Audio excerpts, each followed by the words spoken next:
The wind had been building since mid-afternoon, and by the time darkness came down over Cathara Ridge, it had reached the kind of pitch that makes a man stop listening to it. Not because it wasn't worth listening to.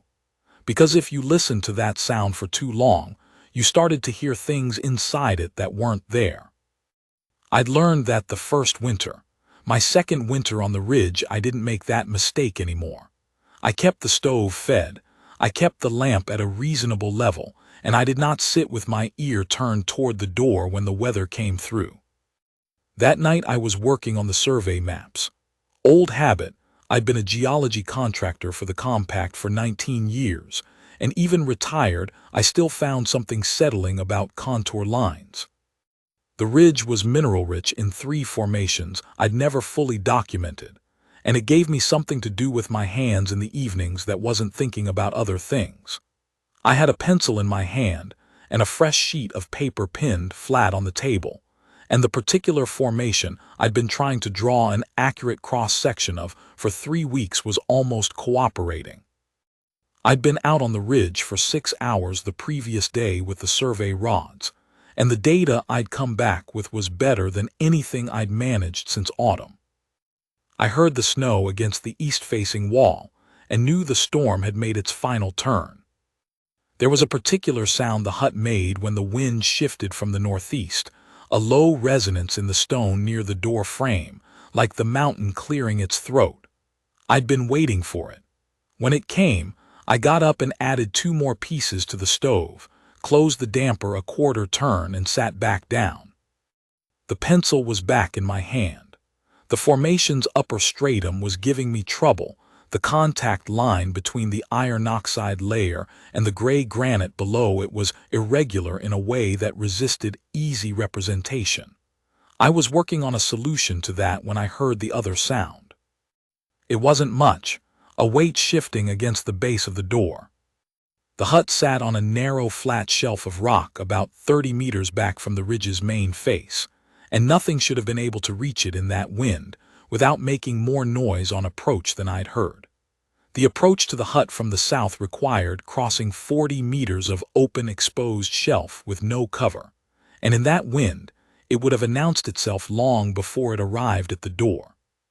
But the sound was there, something solid low against the door, and once I'd heard it, I couldn't put it back where it came from. I sat for a moment. The pencil was still in my hand.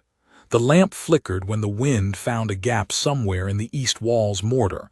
I'd been meaning to patch that gap for 2 months, and the shadow of the survey equipment on the shelf jumped and settled.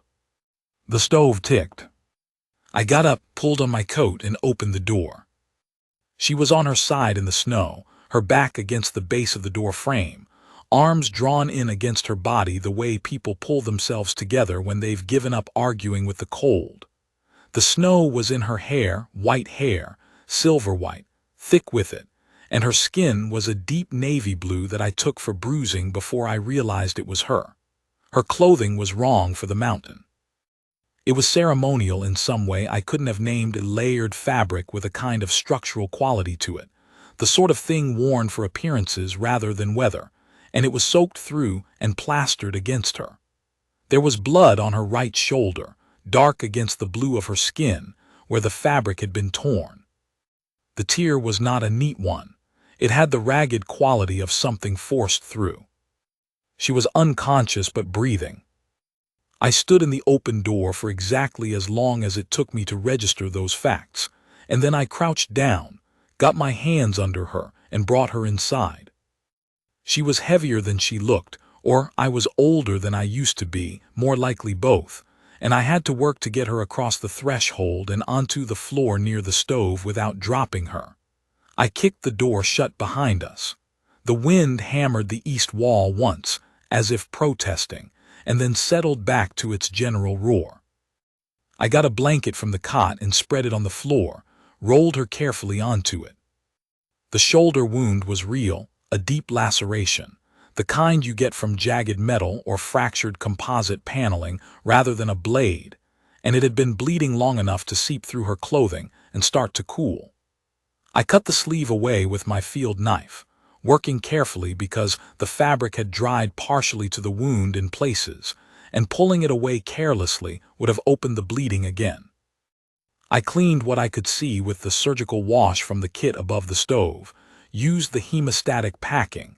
I kept a generous supply because survey work on a mountain alone demands it, and bound it with the pressure dressing. The work took 15 minutes. She didn't wake during it, which was either a mercy or a concern.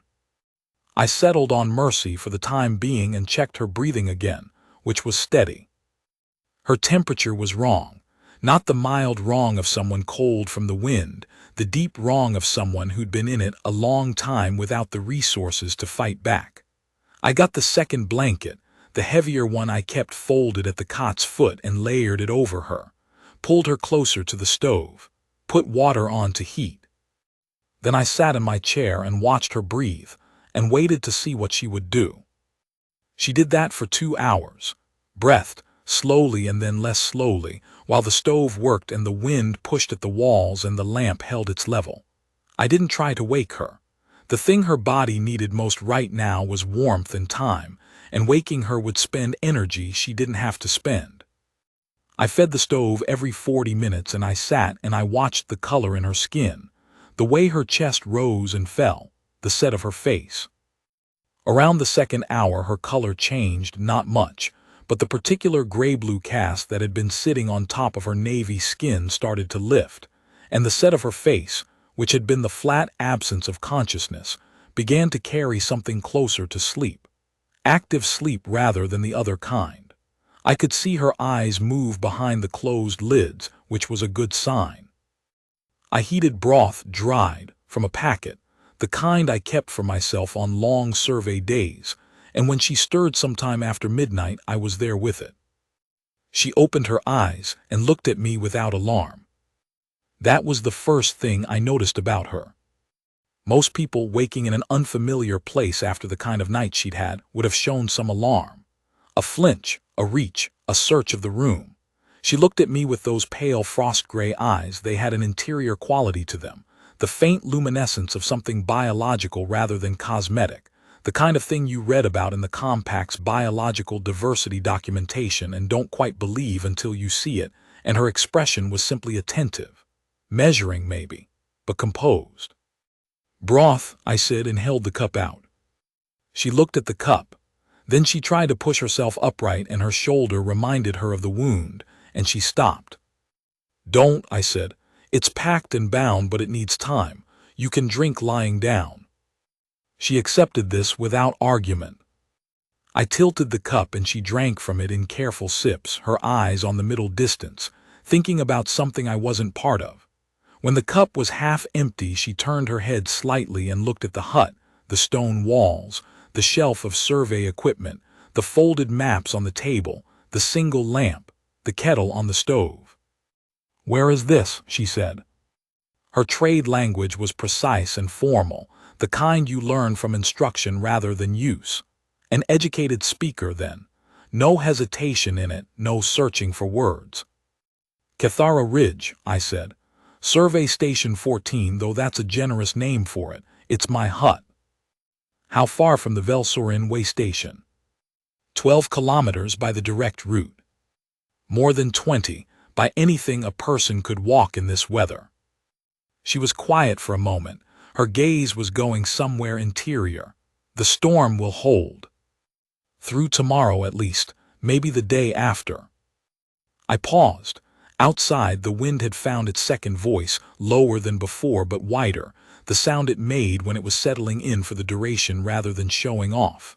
"You were outside my door," I said. "I don't know how you got there. In that weather, without gear, 12 kilometers from the nearest way station, I don't know how you got there." She looked at the ceiling. Her jaw was set in a way that suggested she was working through something, not avoiding the question, but deciding how much of an answer to give it. "There was a transit shuttle," she said finally. "It came down on the north face. A landing strut gave on the ice shelf." "A crash," I said. "A hard landing, a pause that had some weight to it, and then I was left." I looked at her. "Left?" "Yes." She said it the way you say a thing you've had time to make your peace with. Not flat, there was something in it, something that lived in the controlled quality of her voice when she said it, the way she kept it contained. But it wasn't raw either. It was the kind of thing you say when the fact of it has already been processed and put somewhere it can be carried. I didn't ask more questions. I refilled the broth cup and set it within her reach and went back to the maps. I worked for another hour, or tried to. The cross-section wasn't cooperating. After a while I heard her finish the broth. Then I heard her breathing slow again, and I knew she'd gone back to sleep. I sat up another 2 hours, watching the temperature hold, and then I banked the stove for the night and put myself on the cot. The second day was the fever. It came up sometime in the early morning, and by the time I'd properly registered what I was dealing with, it had its full hold on her. She ran hot alien biologies very considerably, and I didn't know what her baseline temperature was, but the heat I could feel when I checked the shoulder wound was well beyond ambient. She moved in and out of consciousness in a way that kept me close and kept me watchful. I changed the wound packing twice, the first time because the first dressing had done its job and the bleeding had fully stopped, the second time in the afternoon because the fever had produced enough perspiration that the dressing needed replacing. Both times the wound looked clean, no sign of infection, no spreading of the bruising at the margins. I was grateful for that. I'd treated infected wounds before, alone on the ridge, and it was not a situation I wanted to repeat. I kept water heated and got it into her in small amounts when she surfaced. I kept the stove at a higher level than usual, which meant going out twice in the storm to bring wood from the stack under the overhang on the east side. The first time I went out, the wind took the door, and I had to fight it back closed with my shoulder, and I came back inside with snow down my collar, and the conviction that she was considerably stronger than she looked to have walked any distance in this. She was delirious in a contained way. She didn't thrash or call out. She spoke sometimes, in Velsoran rather than trade language phrases, not sentences, and too fast and too complex for me to catch more than fragments even if I'd had any real grounding in the language. At one point she said something that sounded like a name, sharp and precise, the way you say a name when you're giving an order and you expect it to be followed immediately. The name came out of her with authority even in delirium, which told me something. At another point she was arguing, still in Velsoran, with someone I couldn't hear. Her voice had the cadence of negotiation, of someone making a case, pressing a point, not willing to concede the ground. And then much later in the afternoon, when the fever was at its height and the light outside the single window had gone entirely gray, her hand reached out and found my arm and held it. Not urgently, not in distress. The grip of someone making sure there was still solid ground nearby. I left my arm where it was until the grip loosened. The second afternoon the fever broke. Not gradually, she was hot, and then she was sweating, and then the sweating passed and she was cooler. I got a cloth, cleaned her face and neck and hands, changed the blanket for a dry one. I checked the wound a third time, still clean, beginning to close at the edges in the way that good wounds do when they're left alone.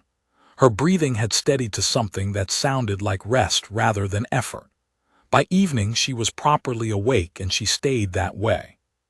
"You've been here 2 days, I told her, when she'd established that she was coherent enough to receive information. "I know," she said. "I was aware of more of it than may have been obvious." I thought about the argument in Velsoran. The name said like an order. "That's possible," I said. "The wound," she said, "is clean. No infection that I can see, though I'm not a medic and my kit's not equipped for species-specific complications. You should have it properly looked at when you reach the way station." I paused. "The fever broke about 2 hours ago. Your temperature is closer to normal now, or what I assume is normal. I don't have a baseline for your species, so I've been working from observation." She turned her head and looked at the bound shoulder with a careful, assessing expression. The expression of someone who was accustomed to making medical assessments of their own condition, rather than delegating that task. "It will hold," she said. "Probably, but have it looked at." She almost smiled. It wasn't quite a smile, more a slight change in the set of her mouth, a softening at the corners that was more contained than any expression I'd seen on her while she was awake. "You are practical," she said. "I live alone on a mountain," I said. "You develop practical habits." I made food, real food this time, not packet broth. The dried ration compressed into something approximating a stew, with the addition of the preserved protein and the dried roots, and enough of the spice blend to make it worth eating. She sat upright against the base of the cot to eat it, her back straight despite the shoulder, her posture carrying that quality I was starting to recognize as habitual rather than effortful. Some people carry their bodies as a matter of practice, a discipline absorbed so long ago it no longer requires attention. She was one of those people. "What is your name?" she asked. "Cale Rourke." She was quiet for a moment, as if placing the name somewhere. "How long have you been on this ridge?" "Going on 3 years." "Alone?" "Yes." She looked at the shelf of survey equipment, the rods, the logging unit, the field scope, the 3 years' worth of sample containers organized in the order I'd filled them. "You are a scientist." "A geologist, retired. I survey for my own interest now." "What brings a retired geologist to a mountain alone?" It was a direct question, and she asked it directly, without the social architecture most people put around personal questions, the softening approach, the disclaimer, the apology for intruding. She simply asked it and looked at me and waited. I looked at her for a moment. "My wife died 4 years ago," I said. I needed somewhere that didn't remind me of anything. She received this without the particular quality of condolence that people usually brought to that fact, the careful tone, the softened eyes, the reaching for some formulation that would acknowledge the weight of it without resting on it too long. She received it the way you receive information you intend to honor. "I'm sorry," she said, "just that. No architecture around it." "It's a decent mountain," I said. She would have found it too cold. That time the something near a smile was more definite. It reached her eyes, which were, in the lamplight, awake and clear, remarkable. The interior luminescence I'd noticed when she first opened them was stronger now, fuller, a pale frost quality that caught and held the lamp's light in a way that was entirely inhuman and entirely unsettling in the best sense of the word. The kind of beautiful that isn't reducible to anything familiar. "What is your name?" I asked. "Thesson," she said. I didn't ask for more than that. It occurred to me to ask. There was clearly more, a family name at minimum, and the quality of her speech and her bearing suggested a great deal more than that, but I didn't. The mountain had taught me that people tell you what they want you to know in their own time, and that asking before they're ready produces a lesser version of the truth than waiting for the real one. The 3rd day she was well enough to move around the hut, carefully, with the shoulder immobilized as best I could manage with the survey strapping I'd fashioned into something resembling a proper brace. She looked at the maps for a long time. She asked questions about the formations I'd been documenting, intelligent questions, the kind that told me she understood what she was looking at, that she could read a contour line and follow the logic of a cross-section. And we talked about mineral stratification for an hour in a way that reminded me of conversations I hadn't had in 3 years. The kind of conversation that has real content on both sides. She knew the Velsorin Geological Survey archives. As it turned out, the ridge fell within a contested survey zone that the compact had been mapping for decades. And she had opinions about the methodology that were not the same as mine, and she argued them without deference and without performance. She drank real tea, which I happened to have. She sat across the table from me and held the cup in both hands and looked at the window and the ridge beyond it, and the 3rd day settled into the hut with us in a way that felt less temporary than the first 2 days had. In the afternoon, a silence opened up between us that was comfortable rather than empty. The snow had stopped. The wind had dropped to something manageable. Through the window, the white surface of the ridge had that particular quality of winter light, the low sun catching the surface at an angle that made everything glow from within.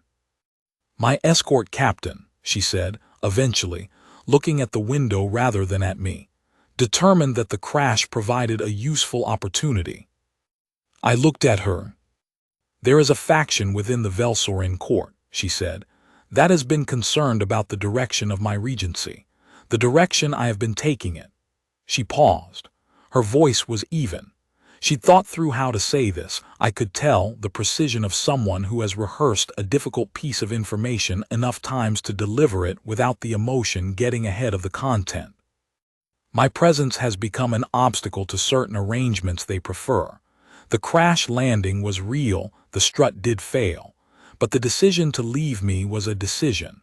I was told that the shuttle's emergency capacity could not support an additional passenger in my condition. This was not true. I thought about the moment I'd opened the door, the weight of her against it, the snow in her hair, 12 kilometers of mountain in a storm like that, in clothing made for appearance rather than weather, with a shoulder wound that had been bleeding long enough to start to cool. "How far did you walk?" I said. "I don't know exactly.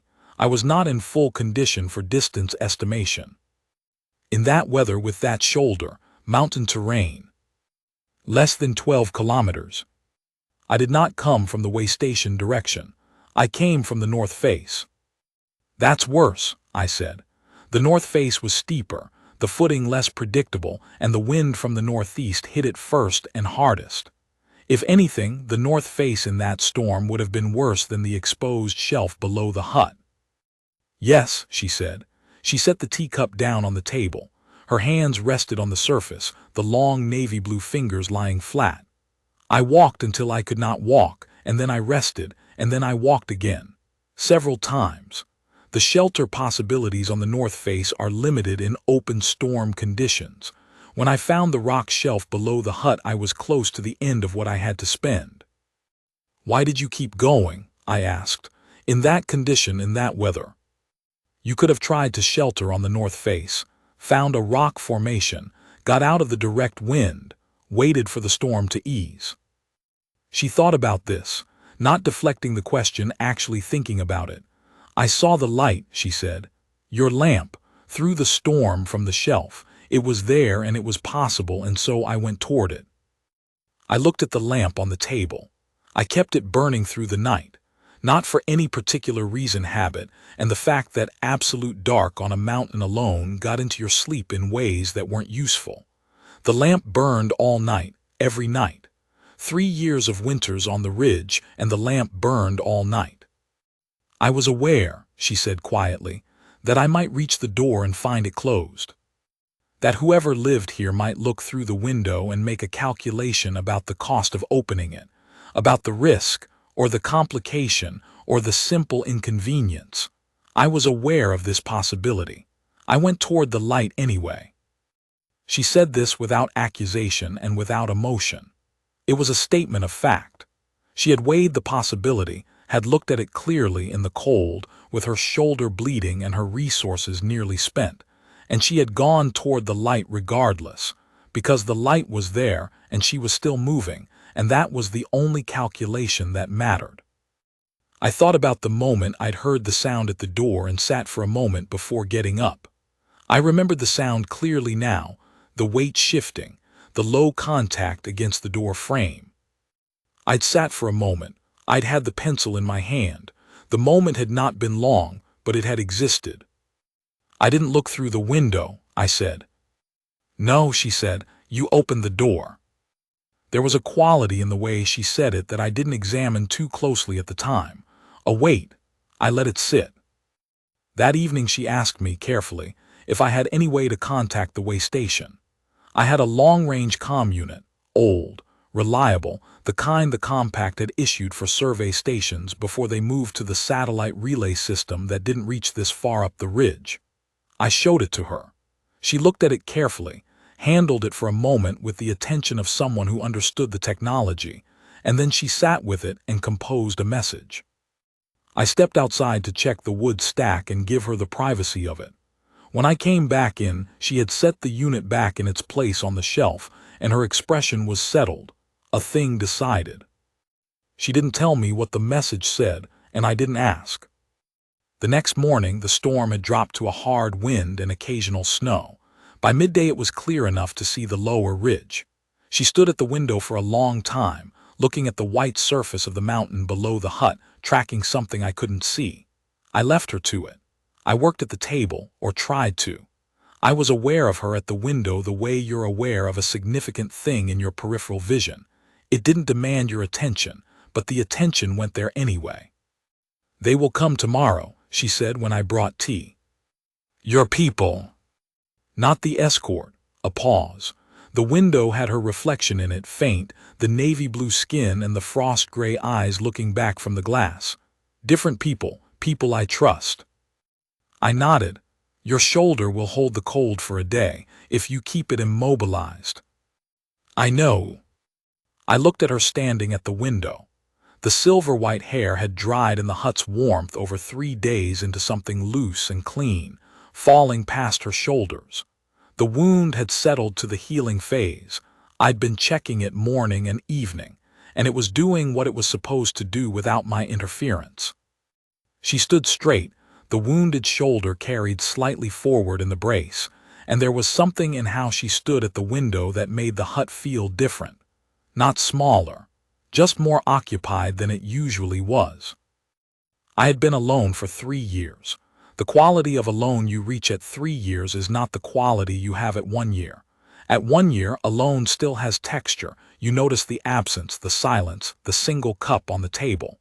At 3 years, alone has become the medium you live in, the way water is the medium fish live in. You stop noticing it as a condition. It simply is. She made me notice it again. Not by filling it, she was quiet, and she had the particular quality of a person accustomed to their own company, which made her presence in the hut the opposite of intrusive. She occupied the space without requiring anything of it. But something about the presence of another person, someone else's teacup on the other side of the table, someone else's breathing at the other end of the room when I woke in the night, someone else looking out the window at the mountain I'd been looking at alone for 3 years. I noticed all of it the way you notice something you've stopped seeing when it comes back into view. That evening I cooked a proper meal. I had a tin of preserved protein, a bag of dried roots, the spices. She sat at the table and watched me cook with an expression that was attentive without being intrusive, and when I put the food in front of her, she ate it without ceremony. She ate the way she did everything else, with full attention, without performance, as though each thing she did deserved to be done properly regardless of whether anyone was watching. "Can I ask you something?" I said. "Yes." "When you were in the fever, you held my arm for about 20 minutes off and on."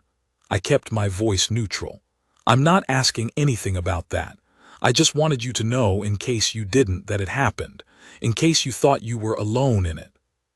She looked at me across the table. "I knew someone was there," she said. I did not know if it was real or if it was the fever. "It was real." "Yes," she said, "I know that now." The silence that followed was not uncomfortable. The stove ticked. Outside, the ridge was making its evening sounds, the wind's last argument with the stone before it settled for the night. "Thank you," she said, "not for the arm specifically. For the arm and the door and the blankets and the broth and the wound packing, and the 3 days of quiet company without questions, for all of it in 2 words. Not for the arm." I said, "It's a mountain. People help each other on mountains. It's a basic arrangement." "Is it?" she said. The inflection was not a question. It was something more like a gentle contradiction. "It should be," I said. "Even if it isn't always." She looked at me for a long moment, the frost-gray eyes steady, the interior luminescence quiet, reading something, and then she looked back at her food. That night I slept on the floor and gave her the cot. She didn't argue about it, which told me something about her judgment. The floor near the bank stove was warmer than the cot. I'd learned that the first winter, the cold rises from the stone at altitude and the cot lifts you into the air above the stove's reach. But it was the gesture that mattered, and she received it without performance. In the morning, the sky was the pale hard blue that comes after a storm has fully passed. The ridge gleamed. I could see 40 kilometers of mountain to the south, clear and still, the shadows of the formations I'd been surveying sharp and exact in the low-angle morning light. I could see the shadow line of the Velsorin way station in the far valley, smaller than I usually thought of it. She was already up when I woke. She had stoked the stove carefully, left-handed, with the wounded shoulder still immobilized, and water was heating. She stood at the window again, looking south, her arms loose at her sides. "Beautiful," she said when she heard me. "It usually is," I said. "After a storm, everything is clean." I got up and stood beside her, not close, just both of us looking at the same mountain from the same window. The formation I'd been documenting was visible from here, the iron oxide layer catching the sun at an angle that made it almost orange against the gray granite. "That's what I'm working on," I said, pointing. "The contact between those two strata." She looked at the formation, the orange layer. "The iron oxide. It doesn't belong here. The granite below it is too old for that kind of deposition. It was carried, probably from further south, maybe 30,000 years ago, during a glacial period that left deposits across this whole range." I paused. "I've been trying to document the contact line, figure out what exactly happened." "Why?" she asked, not dismissively, with genuine curiosity. "Because it's interesting," I said. "Because something happened here 30,000 years ago, and the evidence of it is still here if you know where to look. Because the mountain keeps records and they're worth reading." She looked at the formation for a while longer. "You chose this place deliberately," she said finally, "after she died." "Yes. A place that keeps records," she said. "That doesn't remind you of anything except itself." I looked at her, something like that. She was quiet for a while. Then, still looking at the mountain, "My husband died 11 years ago. He was not replaced. That is not the Velsorin custom. The regent governs alone until the council designates otherwise." She paused. "They have been trying to designate otherwise for 4 years. The faction. And the crash was their most recent attempt," I said. "Not the first, the most direct." She said this without self-pity and without drama. The matter-of-fact quality she brought to everything, to drinking broth, to assessing her own wound, to this, was completely consistent. It was the most reliable thing about her. "I have been a difficulty for them. I intend to continue being a difficulty." I almost smiled. "I don't doubt it. You don't know me. I've watched you run a fever for 2 days and get up on the 3rd day and immediately ask to use the comm unit," I said. "I know something." This time she did smile. A real one, not the contained, almost smile she'd been offering since she woke up, but a real one that reached her eyes and changed them, the luminescence warming slightly, shifting toward something less cool and more present. She looked at me with the full weight of it, and I thought, she does that rarely. The real smile. The one that isn't composure, isn't management, isn't the face she wears for people who are watching. She does that rarely, and right now she's doing it in my direction, in my hut, on a mountain in the clean morning after a storm. I made tea. We drank it at the table without talking much. That was all right. The silence between us had acquired a quality over 4 days that made it possible to sit in without needing to fill it. They came at mid-morning, a Velsorin transport, different livery than the escort markings I'd seen described in the survey records, cleaner and more formal, with 2 figures in full court armor, and a third in something close to a medic's role. They came down on the flat shelf to the south of the hut, which was the only reasonable landing surface on this part of the ridge, and the transport settled onto the snow with the precision of a well-maintained craft and a confident pilot. She put on her outer layer. I dried and repaired it as best I could. the torn sleeve resewn with the heavy thread I kept for equipment maintenance, not a perfect repair but a functional one, and stood in the doorway of the hut with the morning light on her. The silver-white hair against the navy-blue skin against the white of the mountain behind her. I was standing a few steps back. I didn't go out with her. This was her arrival, not mine. She turned in the doorway and looked at me. "You should have the shoulder properly treated as soon as possible," I said. "I know. And the faction is my problem," she said, "not yours, and I am better equipped to handle it now than I was 4 days ago." I looked at her. "Because of the rest." "Because of the door," she said. I didn't know what to say to that. I looked at her and she looked at me, and the morning was very quiet around us, the ridge holding its breath.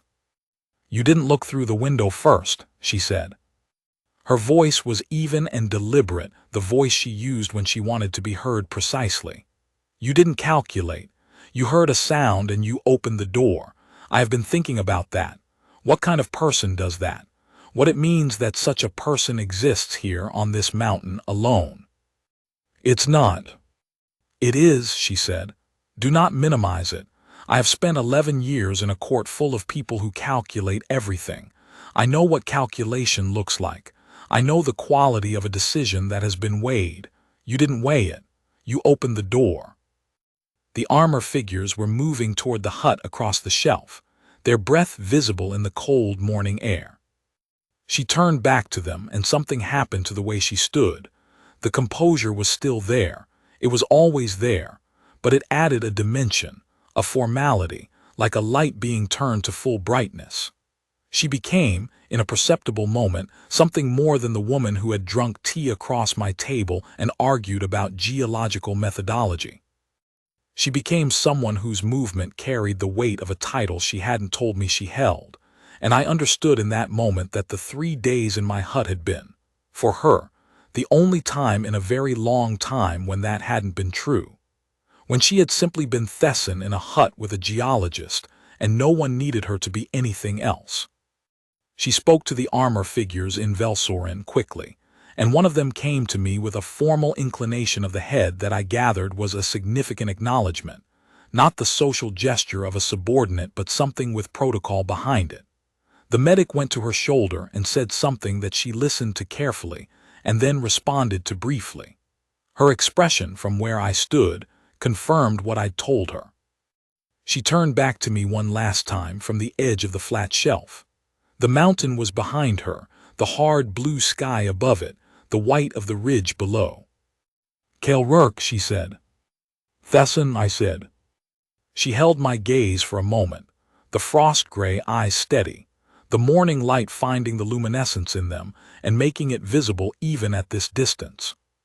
Then she turned and walked to the transport, and the armor figures fell in beside her, and the medic followed. I watched it lift. It cleared the ridge with authority and turned south, and in 30 seconds it was small against the hard blue sky, and in a minute it was gone. I went back into the hut. The cot still had the shape of her in the blanket. The second teacup was on the table where she'd set it. I stood in the middle of the hut for a while, with the stove ticking and the lamp burning lower now in the morning light, and I noticed the alone again, the condition I'd stopped seeing, the water I swam in, back in the hut with me and its texture fully restored. But it had a different texture now than it had before she'd arrived. Not a bad different, not better or worse. Just different. The way a room is different after something significant has happened in it, even after everything has been put back in its place. I picked up the second teacup, washed it, put it back on the shelf next to mine. Then I sat down at the maps and went back to work. I thought about her sometimes in the weeks that followed, not in a way I examined too closely. The way you think about a vivid dream, it surfaces occasionally with a particular quality of realness that ordinary thought doesn't have, and then it settles back. She'd been here. She'd drunk tea across the table from me. She'd smiled in the morning light in the doorway of the hut, the real smile, the one she gave rarely. I'd held the weight of her arm when she'd found mine in the fever. Those things had happened. I let them be the things they were without adding anything to them. The ridge had a hard January. The formations I was documenting were cooperative, good exposure in 2 of the 3 areas after the storm scoured away the top layer of drift, and I spent 3 weeks in a productive stretch of survey work that kept my hands busy and my mind applied to something concrete. I noted things I hadn't noticed before. The ridge was like that. 3 years in and it was still showing me new details. In February, a compact supply shuttle came up with my quarterly provisions. The pilot was a woman I'd been dealing with for 2 years, laconic, efficient, never asked personal questions. She handed me the supply manifest and the small packet of correspondence that accumulated at the settlement office, and was brought up with provisions rather than trusted to the satellite relay, which I didn't have access to anyway. I went through the correspondence that evening. The usual things: a notice from the compact geological registry, a letter from my daughter in the settlement at Cathara Base, a renewal form for the survey license, and one envelope I didn't recognize. It was sealed with wax dark blue, with an impression I didn't know. The envelope itself was made of something that wasn't paper, a material with more weight and finish to it, the kind of thing used for formal documents rather than ordinary correspondence. There was no return address. My name was written on the front in a precise, formal hand. I opened it. Inside was a single document, 2 pages, dense with formal language in trade standard, with the Velsorin court seal at the top. I read it carefully, the way I read survey reports. It was a formal acknowledgement, precisely worded, in the particular register of official Velsorin correspondence, of assistance rendered to a member of the Velsorin court during a weather emergency on Cathara Ridge, with language about the gratitude of the Velsorin Compact, and the honor of the registry, and several other things that were carefully and formally expressed, and that I read twice to make sure I was understanding them correctly. The document was signed with a name I hadn't heard before, a title, and below it a full name. Queen Regent Thesson Vorkale of the Velsorin Compact. I sat with that for a while. I had not asked. She had not told me. She had said her name, Thesson, and I had not asked for more, and she had not offered more, and we had drunk tea across a table for 3 days and talked about mineral stratification and dead spouses and the quality of mountains in the morning after a storm. She had told me the faction wanted her removed. She had told me the escort had left her. She had not told me she was a queen, and I had not had any idea, and I sat with the document on the table and thought about all of it. I thought about her standing at the window looking at the iron oxide formation, asking why it mattered that something happened here 30,000 years ago. I thought about the argument in Velsorin during the fever, the name said like an order, the quality of someone who was accustomed to being heard when she spoke. I thought about the armor figures inclining their heads to me when they arrived. I thought about the way she had become, in a single visible moment in the doorway, something more than Thesson. And I thought I should have understood sooner. I had enough information, but I hadn't been looking for it. I thought about what she had said. You didn't calculate. You opened the door. The document was signed and sealed and formal, and it said all the right things about gratitude and honor, and it was the kind of document that a court produces to acknowledge something a court could not ignore. But it was not why I was sitting at the table with the lamp burning low and the stove holding its level, and the mountain outside the window keeping its records. At the bottom of the second page, below the formal seal and the signature, below the official language and the registry and the gratitude of the Velsorin Compact, in a different hand than the document itself, smaller, the kind of writing someone does when they are writing for themselves rather than for a record, there were 2 lines. The first line was in Velsorin script, which I could not read.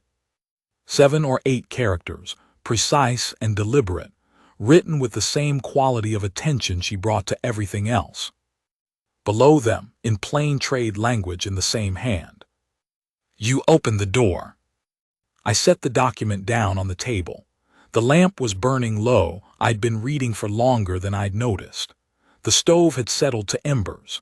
Outside, the ridge was still, the kind of still that a February night produces when the temperature drops far enough that even the wind stops moving and the whole mountain just holds itself and breathes. I sat at the table for a long time. I thought about what kind of person it required to write those words at the bottom of an official document. To step outside the formal register, the seals and the titles and the careful language of courts, and write 4 plain words in your own hand. To make sure that the thing that mattered got said, even if everything around it was ceremony. I thought about her walking toward the light on the north face, knowing the door might be closed, going toward it anyway. I thought about her sitting across the table from me and asking with genuine curiosity why the iron oxide formation mattered. Not because she needed to know, because she was interested. I thought about the weight of her arm in the fever, and the real smile in the morning light, and the way the hut had felt with the second teacup on the other side of the table. Then I got up and fed the stove, put the kettle on. Got out a single cup. Then I got out a second cup and set it on the other side of the table. Not because she was coming back. I had no reason to think she was coming back, and the Queen Regent of the Velsorin Compact had considerably more pressing things to attend to than a retired geologist on a ridge.